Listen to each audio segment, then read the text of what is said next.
Béni soit Dieu. Voilà, on ouvre la parole de Dieu ensemble.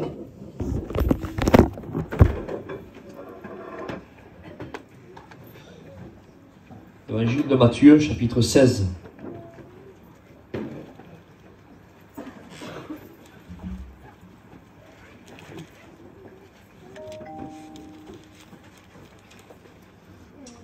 Verset 26.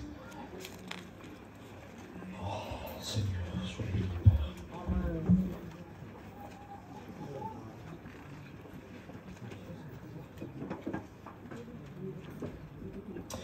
Matthieu chapitre 16 et verset 26. Voilà ce que dit Christ. Et que servirait-il à un homme de gagner le monde s'il perd son âme? Ou que donnerait un homme en échange de son âme?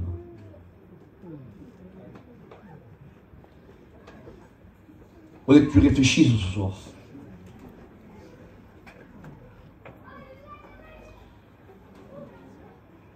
Christ parle. Bien sûr, il parle à l'être humain. Il ne parle pas aux animaux. Il ne parle pas à ceux qui ont une âme périssable, comme les animaux. Il parle à ceux et celles qui ont une âme éternelle. Que même après la mort, l'âme continue à vivre. Soit dans le ciel, soit loin de Dieu, dans le feu de la géhenne, pour l'éternité. Il est question de ces gens-là. Jésus s'adresse à eux. Il dit, à quoi servirait-il à un homme de gagner le monde? Il faut que tu réfléchisses bien ce soir. On va prier le Seigneur.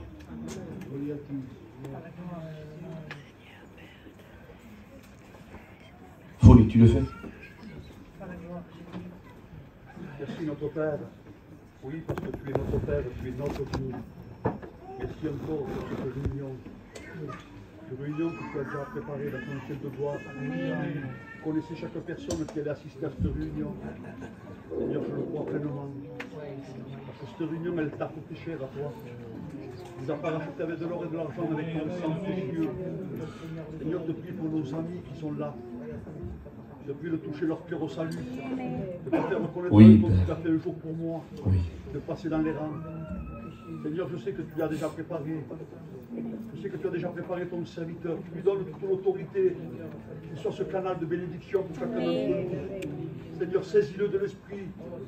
Que la chair se taise, mais que l'esprit prenne toute la place, Seigneur. Nous voulons t'écouter à toi nous parler ce soir. Oui, Jésus. Dans le nom de Jésus, ton Fils. À toi toute la gloire, Seigneur, ce soir. Amen. Que Dieu nous donne de l'intelligence pour comprendre la parole de Dieu ce soir. C'est la Bible qui le dit. Vous savez, j'ai donné un titre à ce message. Et le titre, c'est celui-ci. J'ai marqué « Combien coûte ton âme ?»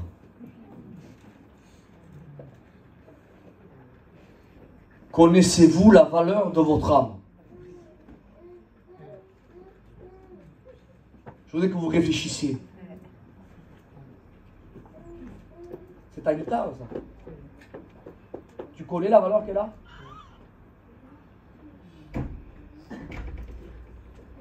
André, est-ce que tu connais la valeur de l'or?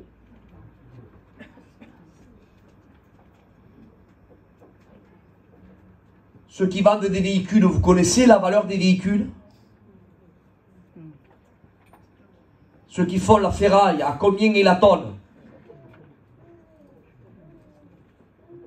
ceux qui font le cuivre, à combien est la tonne? Les batteries, à combien sont les tonnes? Si vous passez à côté d'un tas immense de batteries, jetées comme ça, allez-vous passer outre? Alors, il faut un coup de frein. Je crois que vous allez freiner, hein? Ou alors de cuivre. Mais c'est normal parce que vous connaissez la valeur. Connaissant la valeur, vous en prenez, vous en prenez en considération. Vous savez combien ça vaut. On sait la valeur pratiquement de tout aujourd'hui, nous les gitans. Même le prix de la terre, on connaît. Si elle est agricole, ça vaut tant. Si elle est de loisirs, ça vaut tant. Si elle est à bâtir, ça vaut tant. Si c'est hors agglomération, ça vaut tant. Si c'est dans l'agglomération, ça vaut tant le mètre carré. Si c'est à côté d'un tel, à côté d'HLM, ça vaut tant. Si c'est à côté de là-bas, ça vaut tant. On sait aujourd'hui. Oui ou non? On ne nous trompe pas, hein? Et moi, je te pose une question. Tu sais tout, mais connais-tu la valeur de ton âme? Sais-tu combien coûte une âme? Il semblerait que certaines personnes n'ont pas la notion de la valeur de l'âme. Pour cela qu'ils n'en prennent pas soin. Quand on a un gros bijou à la main, on en connaît la valeur, on en prend soin, on ne le laisse pas n'importe où. Si tu connaîtrais réellement la valeur de ton âme, tu en prendrais soin. Christ évalue la valeur de l'âme à quelque chose près. Et encore, c'est rien à côté de la véritable valeur. Hein. Il dit, à quoi servirait-il à un homme, oncle, de gagner le monde? Dans le texte grec, c'est le mot cosmos. Et dans le cosmos, il y a 100 milliards de galaxies. Ça nous dépasse. Hein. 100 milliards de galaxies. Chaque galaxie contient 100 milliards d'étoiles. Et chaque étoile fait entre 5 et 7 fois la grosseur de la planète Terre. La Bible ne dit pas à quoi servirait-il à un homme de gagner la planète Terre ou de gagner le système solaire avec ses 9 planètes. Non, non. La Bible ne dit pas à quoi servirait-il à un homme de gagner une galaxie et à l'intérieur d'une galaxie il y a 100 milliards d'étoiles. Non. La Bible dit dans le texte grec, le cosmos, à quoi servirait-il à un homme de gagner 100 milliards de galaxies? Et chaque galaxie contient 100 milliards d'étoiles. À quoi servirait-il à un homme de gagner tout ça si perd son âme? Ça nous dépasse, mes frères. Ça nous dépasse. Ça veut dire que Christ est en train de nous faire comme une comparaison. S'il faudrait mettre dans une balance, là, sur le côté gauche, tout le cosmos en billets de banque, et André, mettre ton âme sur l'autre côté de la balance, il n'y aurait pas assez d'argent dans la balance en vendant le cosmos pour acheter ton âme. On n'a pas la valeur, on n'a pas la notion de la valeur de l'âme. À quoi servirait-il à un homme de gagner, ou alors qu'est-ce que donnerait-il en échange? Je te donne ça, mais prends ça, je te donne ça. Équivalent.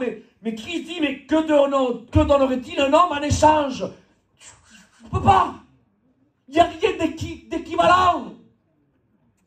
Tu ne peux pas. Connais-tu la valeur de ton âme? Seigneur Jésus. Oh, que Dieu soit loué. Il y a une partie en nous, amen, qui sort du divin. Nous sommes composés de matière. La matière, c'est le corps. On sort de la poussière de la terre. Christ nous a sortis. La parole nous a créés, nous a modelés de la terre. C'est pour cela que si vous faites une analyse de la terre et une analyse de la chair, il n'y a ni plus ni moins. Tout est pareil. Tous les composés chimiques sont pareils. Et encore les incrédules. même encore avec toute cette grande vérité, encore ils n'y croyaient pas. Incroyable, hein? Mais à l'intérieur de nous, amen, l'Éternel souffla dans les narines d'Adam un souffle de vie, et Adam devient, le texte dit, une âme vivante. Alléluia.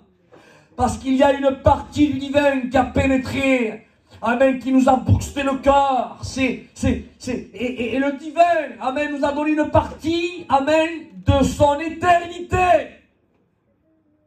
Non pas une partie de sa divinité, on n'est pas divin, nous. Mais Dieu est éternel, et ce qui a bien nous sera éternel. Elle ne périra jamais. Que vous comprenez? Alors on va faire vite fait un petit aperçu.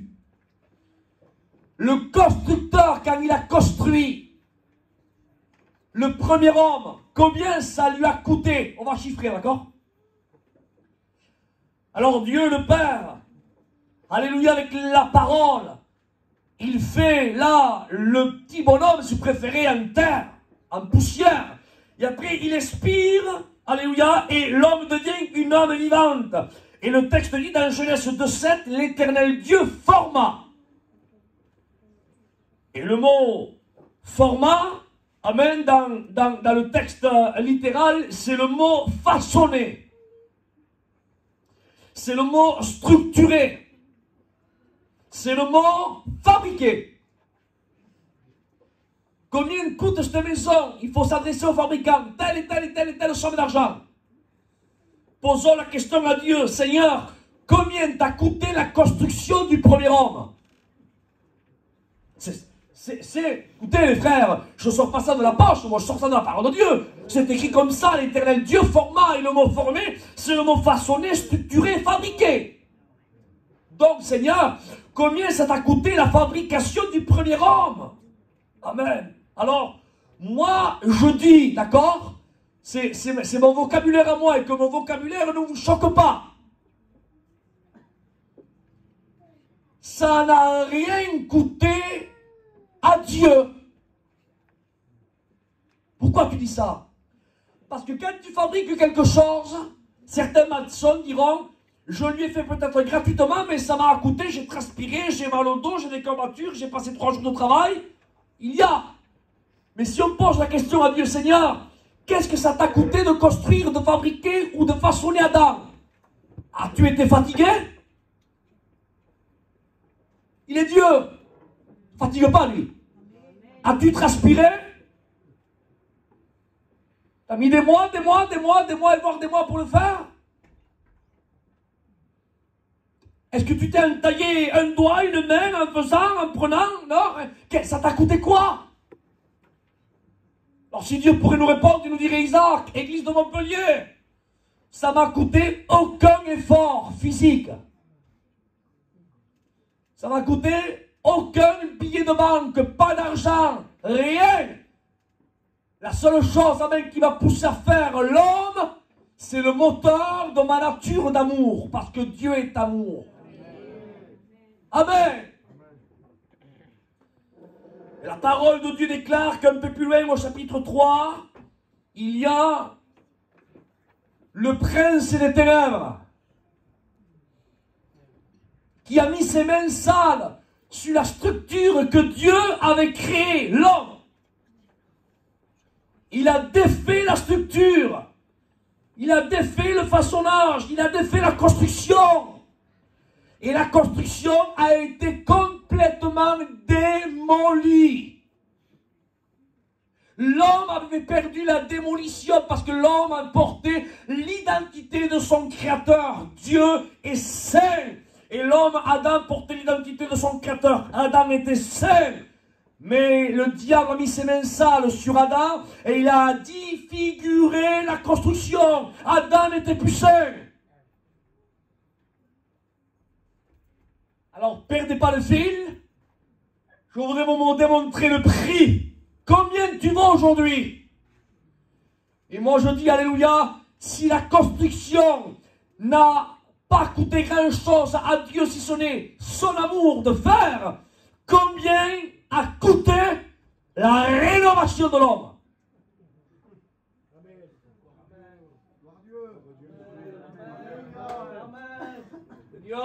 Seigneur,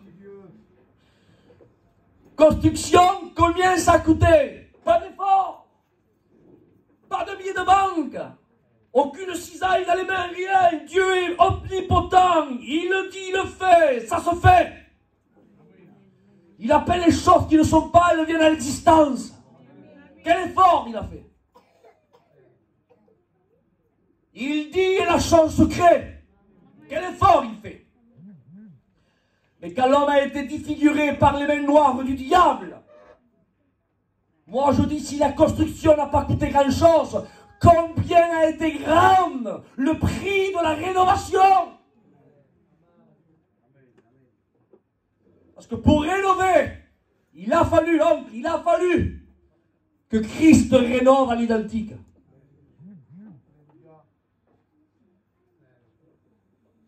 Vous savez qu'aujourd'hui, certains châteaux, on ne peut pas les rénover?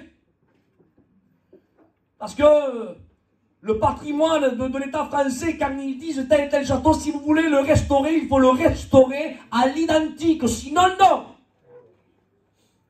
Ça leur coûterait à quoi, à eux, de prendre quelques moellons, quelques briques et de refaire les murs?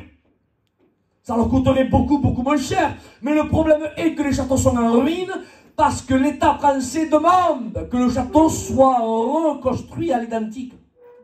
Avec les matériaux de l'époque. C'est-à-dire avec les pierres de taille, les pierres de là-bas, faire ceci, les moulures, le lacheau spécial, tout. Et donc, comme l'État demande à rénover les châteaux à l'identique comme ils étaient à l'époque, alors les entrepreneurs reculent en arrière, ils ne veulent pas parce que la rénovation coûte plus cher que la construction. Et moi je dis que la rénovation de ton âme a coûté plus cher que ta construction. Béni soit Dieu. Béni soit Dieu. Alléluia, amen. Mais avant d'entreprendre une rénovation, du bon artisan en fin de vie. Faut pas le faire au pif. Hein? Non. Il faut faire un devis. Et tu me diras, Isaac, il y a un devis? Oui, il y a un devis. Amen. Et c'est Dieu qui parle. Il est écrit ceci, mes frères et sœurs, dans le psaume, chapitre 49, verset 9. Dieu parle, il regarde la rénovation, il faut la faire à l'identique, et il donne le prix de la rénovation. Il dit, le prix de leur âme est cher. Le prix de leur âme est cher. Et le mot cher, en hébreu, c'est le mot yakar. Et le mot yakar veut dire estimer, être coûteux, prix rare.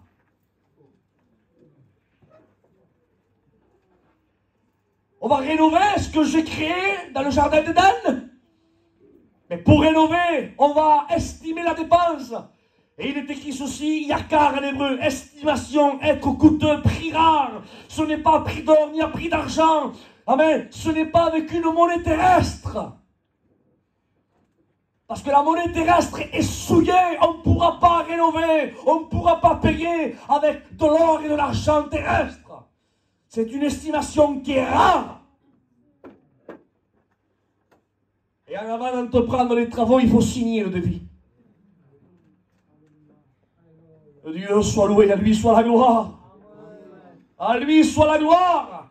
Et il est écrit, amen, au chapitre 6, verset 8 du prophète Ésaïe, qui enverrai-je, qui mourira, pour nous le texte littéral, en quelques mots, qui entreprend la rénovation, qui est prêt à le faire? Et le devis a été signé, il dit, me voici envoie moi. Je signe la première fois des annales. Hein. Normalement, celui qui construit ne signe pas le devis. C'est le client qui paye le devis, qui le signe. Là, le propre constructeur a signé le devis. C'est énorme. Celui qui entreprend les travaux, c'est lui qui signe et c'est lui qui paye. J'ai jamais vu ça. Mais oui, amen. Lui, il a fait. Et Christ, mes bien-aimés, il a commencé, alléluia, il a commencé, amen, à rénover, amen, à redonner l'identité qu'Adam a perdue. Alléluia, il a redonné son identité véritable. Amen. Et comment il a redonné? À travers l'accomplissement, amen, de sa vie terrestre ici-bas pendant 33 ans. Il est le seul homme qui a foulé la terre pendant 33 ans, que même pas la variation de l'homme ou du péché l'a atteint. Il a accompli les 10 lois, les 113 préceptes. Il a tout accompli. Amen. Et à travers, amen, son accomplissement, il a crucifié tes passions et tes désirs dans sa chair, sur le bois de la croix. Il a pris ta malédiction parce qu'il a été pendu sur le bois. Il s'est laissé clouer les mains, les pieds. Frères et sœurs, il s'est laissé défigurer à un seul fin, à toi de te redonner la forme que le diable t'a enlevée. C'est merveilleux d'entendre ce qu'on entend ce soir. C'est pour ça que Christ a accepté d'être défiguré pour te redonner la forme.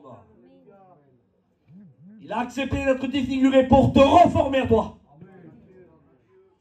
Alléluia. Et quand il est mort sur la croix, il a dit, Père, tout est accompli. Alléluia. La rénovation a ses fins. Alléluia. Elle s'est faite à l'identique. C'est-à-dire, amen, ce que le premier homme a perdu. Amen. Le dernier Adam, amen, nous l'a redonné. À l'identique, hein? À l'identique. C'est pour cela que Paul dira, amen, dans les Romains, au chapitre 12, il dit, je vous en supplie, il dit, ne vous conformez pas au siècle présent. Le mot conformer dans le texte grec, c'est ne vous laissez pas modeler. En quelques mots, prenez en considération que Christ a été défiguré pour vous redonner le moule que le premier homme a perdu. Maintenant que vous avez l'identité qu'Adam a perdue, vous l'avez retrouvée, vous êtes saints. Amen. Alors ne laissez pas, comme Adam a laissé les mains sales, le défigurer. Vous aussi ne vous conformez pas au siècle présent. Que le siècle présent ne vous défigure pas. Gardez l'identité que Christ vous a donnée. Que Dieu soit loué et à lui soit la gloire. Ah, je te le dis, tu as une valeur inestimable. C'est pour cela que le diable est jaloux de toi. Ah, l'homme intelligent court pour ce qui est précieux, pas pour ce qui est passager. On comprend pourquoi le diable ne court pas derrière l'alcool, les belles voitures, les terrains ou les belles villas, parce que tout cela est voué à la perdition. Tôt ou tard, ça va se détériorer. Mais le diable sait qu'il y a quelque chose qui ne se détériorera jamais, qui est pour l'éternité. C'est ton âme. Alors il court pour ce qui a de la véritable valeur. Alors au nom de Jésus, amen, évalue à sa juste valeur combien tu vaux. Quand tu te regardes, quand tu regardes un bijou, tu dis, Seigneur, ce bijou, je l'ai fait expertiser, il vaut 10 000 euros. C'est justement Rolex. Je l'ai fait expertiser, je l'ai changé, la même 3 tapis, elle vaut 25 000 euros. Mais je vais faire attention, tu l'évalues à sa juste valeur. Mais moi, je voudrais que tu te regardes ce soir dans un miroir. Regarde-toi, regarde pas le physique peut-être. Hein.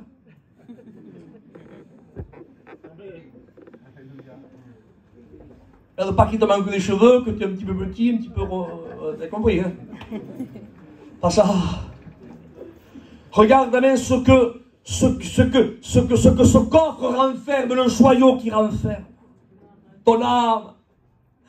Quand tu te regardes, mais évalue à sa juste valeur. L'âme qui est à l'intérieur de toi, ton esprit, évalue et dis-lui, amen, je vaux plus qu'une Rolex, je vaux plus qu'une villa, je vaux plus qu'une Ferrari, je vaux plus, amen, que la Banque de France. Je suis, amen, d'une valeur inestimable. Et je n'ai pas le droit de jouer avec ce qui vaut cher. Au nom du Seigneur, tu n'as pas le droit. Tu n'as pas le droit. Alors je me répète, amen, si Dieu le Père n'a pas souffert pour créer la construction d'Adam, combien ça a coûté à Christ? Il connaissait la souffrance qu'il fallait qu'il endure. C'est pas comme quelqu'un qui le découvre au fur et à mesure. Il la connaissait avant de naître. Et il savait que lui, que les cieux et les cieux des cieux ne peuvent le contenir. Que le ciel est son trône et la terre son marchepied, qu'il se sert des nuées comme des carrosses, qu'il pèse les montagnes au crochet, qu'il réunit toute la poussière de la terre avec le quart de sa main, qu'il réunit tous les océans là dans le creux de sa main. Écoutez ce que je dis, c'est grand, Seigneur, que la terre et son marchepied, tu chauffes 42 toi, si tu veux mesurer le pied de Dieu, la terre entière.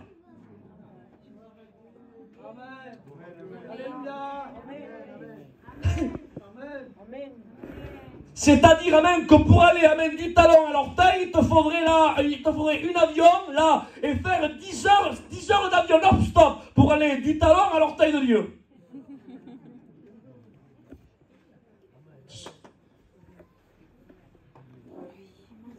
Mais sachant ça, que les cieux et les cieux des cieux disent continuellement, les anges, Saint, Saint, Saint. Oh, il s'arrête à 3, il ne faut pas dire que Dieu est 3 fois saint. Parce qu'on ne peut pas donner un chiffre à sa sainteté. Quand il y a un 3, il y a un 4. Quand il y a un 4, il y a un 5. Dieu est saint. Ouais.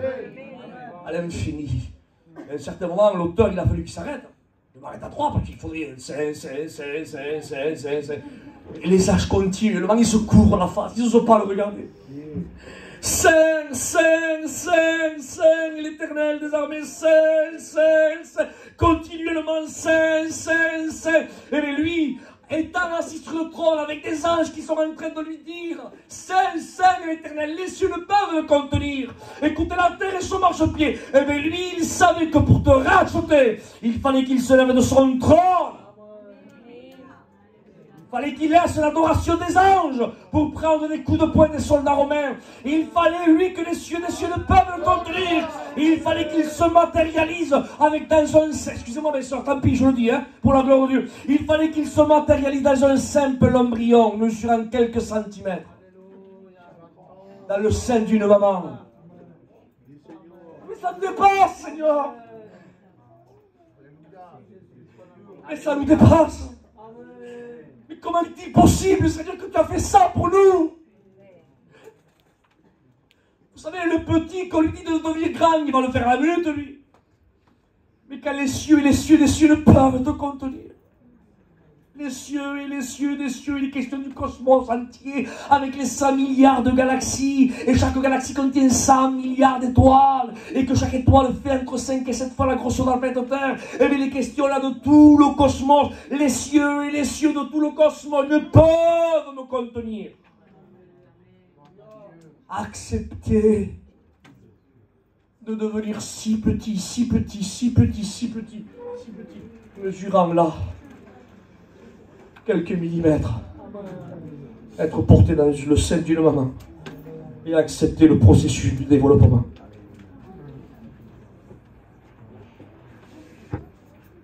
Et de venir dans les bras d'une mère il y a 15 jours, et il y a un mois, il y a 3 mois, à vouloir que sa créature l'apprenne à marcher. Il est 6 mois, 8 mois. Le Créateur qui a créé les jambes, le Créateur qui a tout créé, a accepté que sa créature l'apprenne à marcher. Que sa créature, écoutez ce que je dis, Seigneur, c'est lui suit la bouche. Et étant nourrisson, pardon de l'expression, le changer. Accepter tout ça.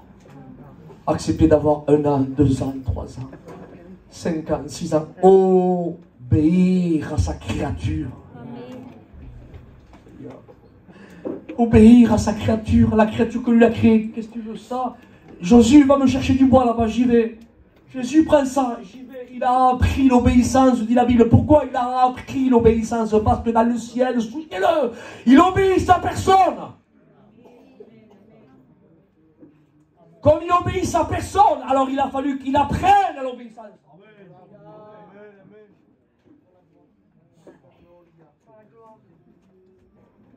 Et le Père le regarde, il dit, fidèle, fils obéissant, tu as été obéissant en tout et pour tout, et même jusqu'à la mort, et même de la mort de la croix. Gloire à Dieu. Amen. Tu as été obéissant. Et à un certain moment, regardez la hargne que le Christ avait pour te rénover, la hargne qu'il avait à 12 ans. À 12 ans, hein? Un enfant à 12 ans, il pense à jouer. Hein? Que pensait Jésus à 12 ans, quand il a un petit peu eu l'âge de raison?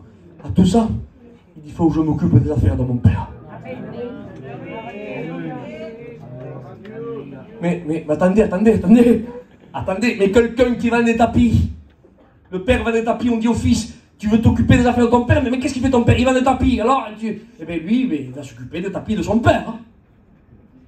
Quelqu'un qui fait les marchés, je m'occupe des affaires de mon père, il a là-bas quelques étendards, hein. Mais je m'occupais des affaires de mon père, je vais faire le marché, il ne peut pas le faire, je vais le faire en moi. Mais pose-moi la question, Jésus, mais Jésus, tu vas t'occuper des affaires de ton père, mais c'est quoi les affaires de ton père? Il vend quoi? Qu'est-ce qu'il fait? S'il pourrait nous répondre, les affaires de mon père, c'est qu'un jour il a créé un homme. Le diable est venu la défigurer. Et s'occuper des affaires de mon père, s'il va falloir que je rénove ce qu'il a construit à l'identique. Je vais m'occuper des affaires de mon père. Attendez, c'est pas fini. Mais tu vas t'occuper des affaires de ton père. Mais comment? En prêchant ta parole? Écoutez ce que je dis, que ce ne soit pas mal interprété. Christ ne nous a pas redonné l'image de sa sainteté à travers la prédication. Hein? Ce n'est pas la prédication de Jésus qui a fait de nous ce que nous sommes. Soulignez-le ça. À travers les miracles. Alors non, c'est faux. Amen, nous portons l'identité du Christ, non pas à travers les miracles que Jésus faisait quand il était sur la terre. Il ressuscitait les morts. Alors c'est quand il a ressuscité Lazare, à travers cette puissance, amen, qui revenait, les morts revenaient à la vie, à travers ce potentiel de puissance, amen, que nous sommes ce que nous sommes aujourd'hui. Non! Écoutez, que ce soit pas mal interprété, c'est pas les miracles de Jésus qui nous a rénovés. C'est pas le message de Jésus qui nous a rénovés. Ce n'est pas non plus les prodiges de Jésus qui nous a rénovés. Ah bon? Mais qu'est-ce que c'est qui nous a rénovés? C'est la souffrance, amen, à la croix et sa mort.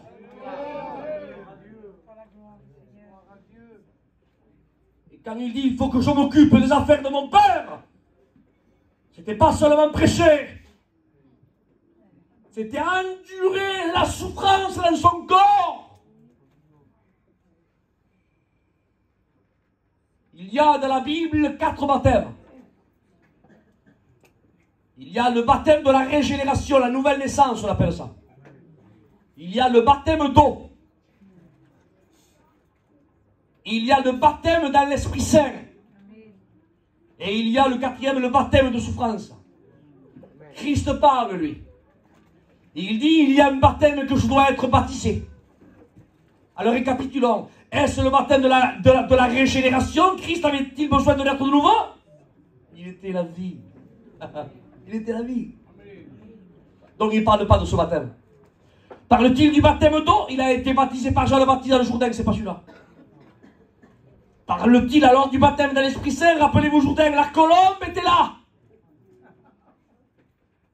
De quel baptême parle-t-il? Il parle du baptême de souffrance. Attendez, c'est pas fini, ça, je veux l'amène après ça. Hein. Au nom du Seigneur, sinon je descends et je me secoue, il t'amène pour la gloire de Dieu. Hein. Le 4e baptême avant qu'il parle, c'est le baptême de souffrance. Et Jésus parle, il dit, il y a un baptême que je dois être baptisé. Il continue, il dit, et cela me tarde de l'accomplir. André, moi ça me tardait d'être baptisé. Mais le baptême d'eau.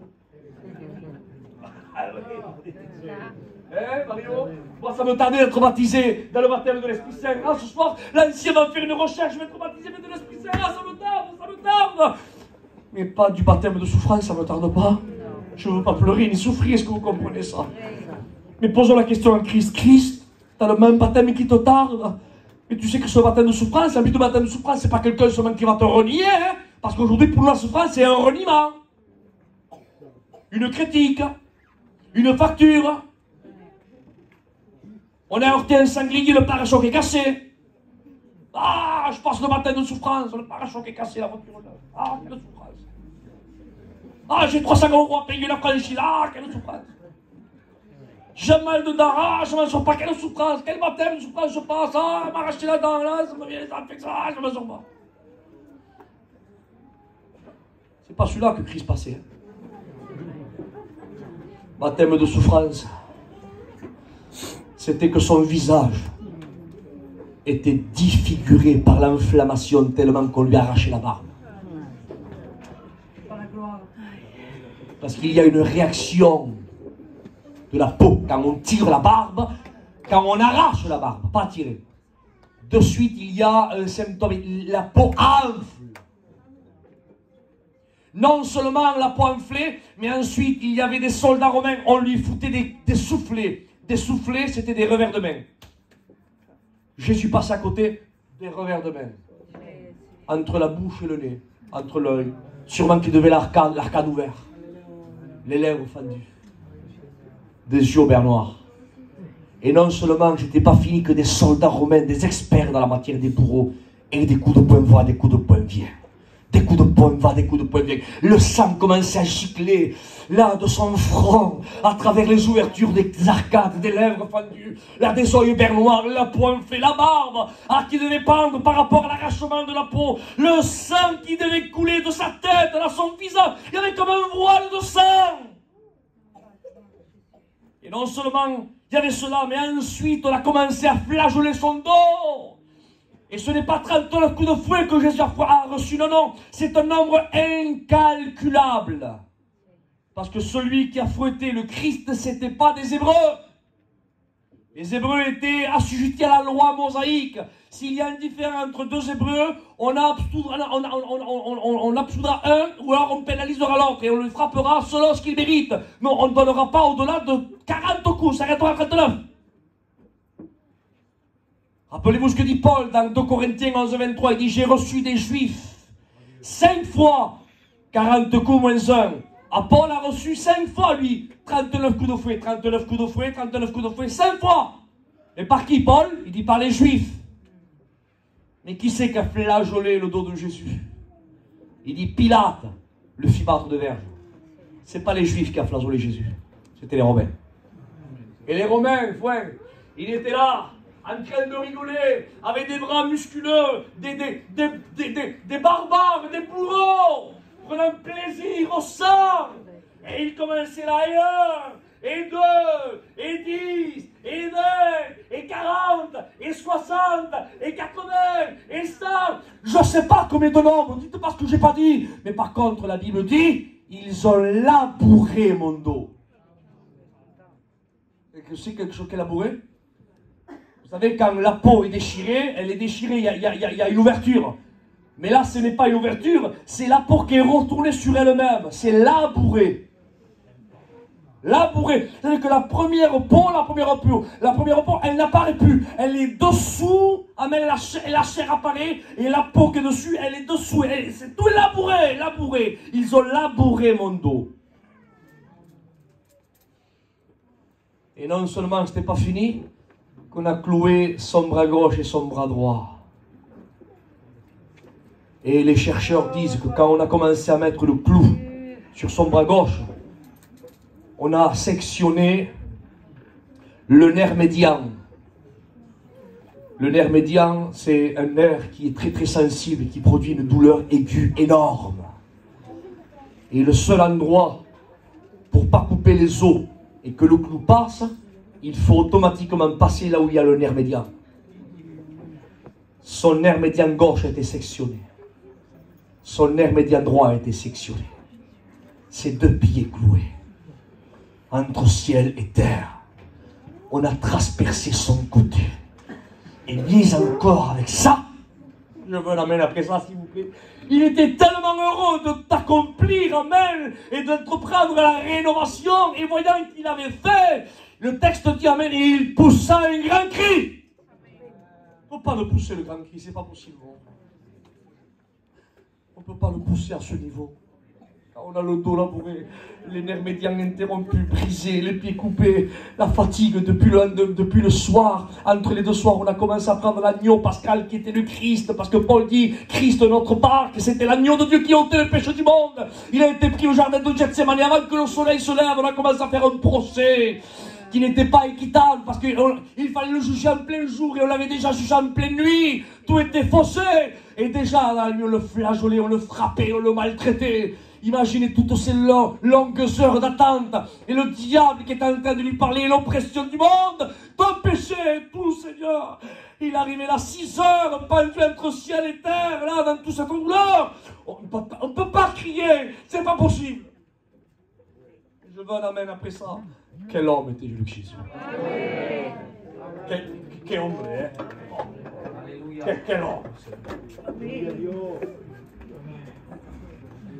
Quel homme, Seigneur. Je dis, mon quel Dieu. Laissez-moi le dire, quel homme. Parce que là, le truc de brigand, là encore, là, dans l'état dans lequel il se trouvait, il dit qu'il poussa un cri, c'est le cri de la victoire. Allez, on appelle ça Tétélestai ou Télété. C'est le cri, non pas du vainqueur, mais le cri du triomphe, en disant, Père, tout est accompli.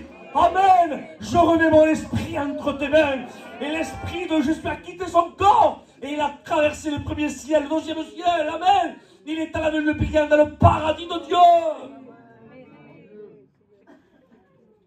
Tout a été accompli. Connais-tu la valeur de ton âme? Connais-tu la valeur de ton âme? Regarde si ton âme a de la valeur. Comme père, il a fallu qu'il donne son fils. Regarde si tu avais de la valeur à ses yeux. Il n'a pas donné, excusez-moi, il n'a pas donné un reste du ciel. Il a donné à main ce qu'il y avait de meilleur dans le ciel. Parce qu'il faut que tu comprennes que tu n'es pas n'importe quoi. Tu n'es pas n'importe qui. Entre parenthèses, évalue à sa juste valeur qui tu es. Mais arrêtons de faire du mal autour de nous. Évaluons les âmes qui sont autour de nous. Parce que Christ est mort aussi pour tous. Alors au nom de Jésus, ce soir,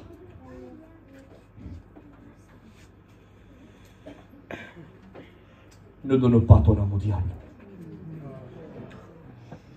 Tu ne la donnes pas à Isaac.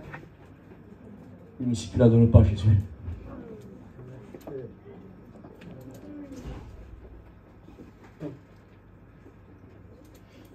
ne va pas à l'enfer. Mais je ne veux pas y aller à l'enfer, oui, si tu ne veux pas, accepte pas Jésus. Excusez-moi d'être si franc ce soir. Il faut que tu te repentes au pied de Jésus. Amen. Il faut que tu demandes pardon à Jésus. Amen. Écoute ce que je dis. Prends-le au bon sens. Tu n'as pas le droit d'être perdu.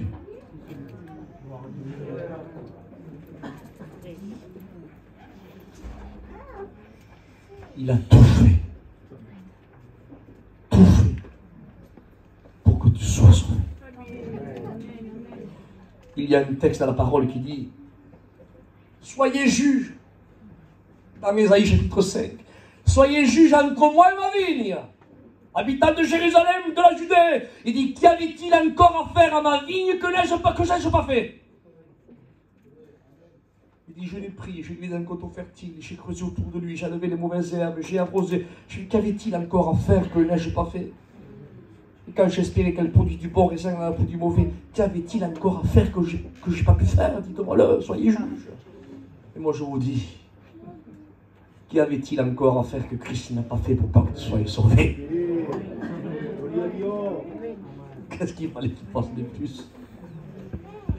Non seulement il a pris ta place, il a été ton substitut, il a pris ta condamnation, il a pris ta malédiction, il a pris tes péchés, il a pris tes passions, il a pris tout à la croix, il a pris ta place, la colère de Dieu qui devait tomber sur toi est tombée sur lui, il a été ton paratonnerre, la colère qui nous donne la paix est tombée sur lui, le châtiment, dit la Bible, qui nous donne la paix est tombé sur lui, et mis à part ça qu'il a tout accompli, ensuite il nous a dit, je ne vous laisserai pas orphelins, mais je vous enverrai le consolateur qui vous conduira dans toute la vérité. Et non seulement il a laissé le consolateur, amen, mais il a laissé aussi, amen, les 66 livres, amen, qui est la carte routière qui nous amène au ciel.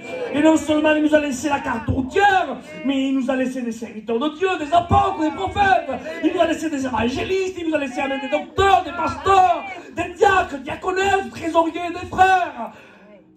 Mais qu'avait-il encore à faire pour te sauver? Qu'est-ce qu'il faut pas de plus? Réunion le mardi, réunion le jeudi, réunion le samedi, réunion le dimanche. Amen. Église ici, église à Figueroa, le chapitre à Figueroa, là-bas avec Bélo, là-bas maintenant à Codépôt, nouveau local, église là-bas, et autour de vous, il y a des réunions tous les soirs, tous les matins, quand vous voulez. Mis à part ça maintenant, si vous voulez pas aller dans les salles, il y a une réunion chez vous. Vous prenez le téléphone et hop, mettez sur YouTube, et vous choisissez même le prédicateur que vous voulez, vous repassez le message que vous voulez, les cantiques que vous voulez. Qu'y avait-il à faire? Qu'y avait-il à faire encore? Écoute, prends-le comme tu veux. Si tu es perdu, c'est parce que tu le veux. C'est parce que tu veux être perdu. Tu veux être perdu. Parce que Dieu t'a donné tous les ingrédients pour échapper au feu de la hyène. Si tu vas, c'est parce que tu veux de ton bon vouloir. N'oublie pas, les anges ont quitté le ciel. Le Père ne les a pas retenus. Tu as le libre arbitre. Si tu veux y aller, tu iras. Par contre, le jour où tu passeras devant le grand trône blanc, tu ne pourras pas dire au juge divin, tu aurais pu quand même m'aider. Toute langue confessera, tout genou fléchira. Personne ne pourra régimer. Pourquoi? Comment? Parce que... Sauve-toi. Sauve-toi. Va pas à l'enfer. Sauve-toi. Tu as de la valeur. Mais attention, l'intérieur a une valeur inestimable. Mais souligne-le ça, l'extérieur est fragile. L'extérieur est comparé à une faible plante, dit la parole de Dieu. À une vapeur qui apparaît pour un temps et disparaît. Le cœur est une pompe, un muscle qui peut se contracter un peu plus sec que la normale. Ça fait une crise cardiaque. Aujourd'hui tu es là et demain tu es plus, c'est vite. Et quand tu vas dans les cimetières, tu vois, décédé, 95 ans. Ma grand-mère est partie il y a 2 mois, 92 ans. Et à un certain moment, tu vois, parti, 17 ans et demi. Parti, 8 ans et demi prophète. Parti, nourrisson, il avait 2 heures. Parti, en pleine fleur de l'âge, 33 ans, 21 ans, jamais fumé, jamais bu. Qu'est-ce qui s'est passé? Il faut que tu comprennes que tu es faible.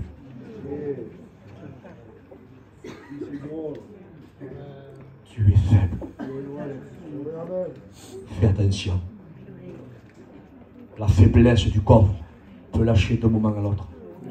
Fais attention où tu mettras le joyau qui est à l'intérieur. Fais attention. Il y a un texte, amen, et je conclue avec ça, où il est écrit que Jésus a dit, Marie a choisi la bonne part. Et dans le texte grec, je parle pas du grec, hein, mais dans le texte grec, il y a le mot destiné dedans. Jésus est en train de dire, amen, Marie a choisi de me remettre sa destinée. Amen. Amen. Et le fait qu'elle me remet sa destinée, il dit, c'est une part qui lui sera jamais donnée. Parce que si tu remets ta destinée entre ses mains à lui, je te promets que tu ne la perds pas. Elle ne te sera jamais ôtée. Mets ta destinée entre ses mains. Fermons nos yeux, prions le Seigneur. Pour les cantiques.